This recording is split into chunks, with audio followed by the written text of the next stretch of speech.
आज की टॉपिक में कोशिका। तो सबसे पहले देखेंगे कोशिका क्या है। तो कोशिका क्या है? सजीवों की संरचनात्मक एवं क्रियात्मक इकाई को कोशिका कहते हैं।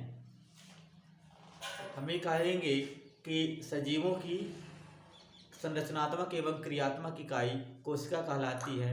यानी कि हमें भी कहेंगे कि सजीवों की सबसे छोटी इकाई कोशिका होती है। कोशिका से ऊतकों का निर्माण होता है और ऊतकों से अंग तंत्रों का निर्माण होता है और अंग तंत्रों से बॉडी का निर्माण होता है ना। इसके बारे में रॉबर्ट हुक ने सर्वप्रथम 1665 में रॉबर्ट हुक ने कोशिका की खोज कार्क कोशिका में किया था, मृत कोशिका का में किया था, तथा ल्यूवेनहक ने जीवित कोशिका का अध्ययन किया। फिर स्लाइडन एवं स्वान ने कोशिका सिद्धांत दिया तथा रुडोल्फ विर्चो ने कोशिका की उत्पत्ति के बारे में कहा। तो रुडोल्फ विर्चो ने कोशिका की उत्पत्ति के बारे में क्या कहा कि प्रत्येक कोशिका अपने पूर्ववर्ती कोशिकाओं से ही निर्मित होती है। प्रत्येक कोशिका अपने पूर्ववर्ती कोशिकाओं से ही निर्मित होती है, ऐसा रुडोल्फ विर्चो ने कहा था। ठीक ना। फिर हमें देखेंगे, मेरा आज का टॉपिक है कोशिका, यानी कोशिका को हम पढ़ेंगे। तो कोशिका का आप लोग यहाँ चित्र देख रहे हैं, जंतु कोशिका का चित्र है। कोशिका को मुख्यतः 3 भागों में बांट दिया गया। 3 भाग कौन से हुए? कोशिका झिल्ली, कोशिका द्रव और केंद्रक। हम यहाँ पर ये भी देखेंगे कि कोशिका झिल्ली क्या है, कोशिका भित्ति क्या है, कोशिका झिल्ली कहाँ पाई जाती है, कोशिका भित्ति कहाँ पाई जाती है, कोशिका द्रव क्या है, जीव द्रव्य क्या है, इसमें भी अंतर समझेंगे, है ना। और केंद्रक तो है ही, है ना। तो अब हम कोशिका पर चलते हैं। यहाँ जंतु कोशिका का चित्र बना हुआ है, हम इस पर देखेंगे। सबसे पहले कोशिका में सबसे ऊपरी जो परत दिख रही है, ये क्या है? ये है कोशिका झिल्ली। कोशिका झिल्ली।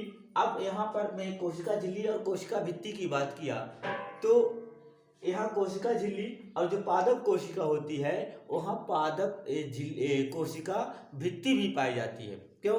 जंतु कोशिका में केवल कोशिका झिल्ली पाई जाती है, जंतु कोशिका में केवल कोशिका झिल्ली पाई जाती है, और पादप कोशिका में कोशिका झिल्ली के साथ साथ कोशिका भित्ति भी पाई जाती है। ठीक है ना। ये है कोशिका झिल्ली। अब इसके नीचे जो मटेरियल है, ये सब क्या हो जाएगा? ये है कोशिका द्रव, और जो केंद्रक के अंदर है वो क्या हो जाएगा? केंद्रक द्रव। लेकिन हम ये कहेंगे कि कोशिका झिल्ली के अंदर जितना भी पदार्थ है, संपूर्ण पदार्थ क्या होगा? जीव द्रव्य होगा। मैंने भी कहा था कि जीव द्रव्य को भी समझेंगे, कोशिका द्रव को भी समझेंगे। तो कोशिका द्रव क्या है? झिल्ली के अंदर जितना भी पदार्थ उपस्थित है वो क्या है? सब जीव द्रव्य है। लेकिन कोशिका द्रव क्या है? केंद्रक को छोड़कर सभी पदार्थ क्या है? केंद्रक को छोड़कर, और केंद्र के अंदर जो उपस्थित हुए हैं मटेरियल, उनको छोड़ के, है ना, सब क्या हो जाएगा? वो कोशिका द्रव हो जाएगा। जो कोशिका में है सब कोशिका द्रव हो जाएगा, केंद्रक को छोड़कर। ठीक है। तो हमने यहाँ पर समझा कोशिका द्रव और जीव द्रव। फिर केंद्रक है। केंद्रक के अंदर क्या है? क्रोमोसोम है और तारकाय है और केंद्रिका है ना। तो ये जीव द्रव्य 2 भागों से मिलकर बना होता है, कोशिका द्रव और केंद्रक द्रव। तो कोशिका द्रव के पार्ट हैं, कुछ अंग हैं, माइटोकांड्रिया, गोल्गी बॉडी।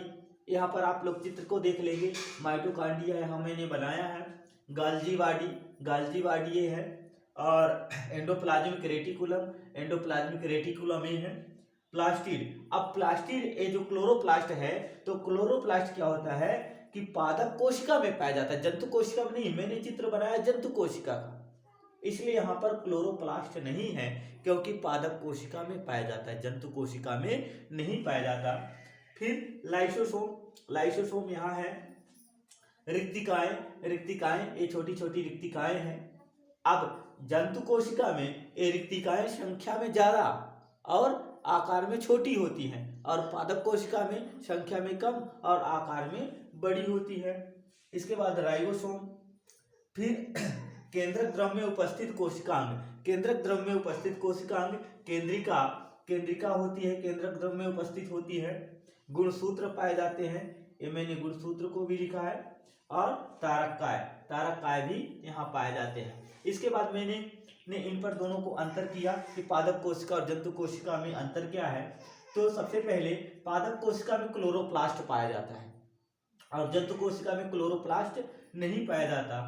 फिर जंतु कोशिका में तारककाय नहीं पाए जाते, पादप कोशिका में नहीं पाए जाते, जंतु कोशिका में पाए जाते तारककाय, है ना। ये कहाँ पाए जाते हैं? केंद्रक में पाए जाते हैं।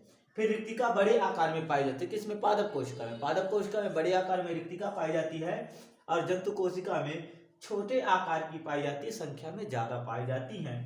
कोशिका भित्ति, पादप कोशिका में कोशिका भित्ति पाई जाती है और जंतु कोशिका में कोशिका भित्ति नहीं पाई जाती, है ना।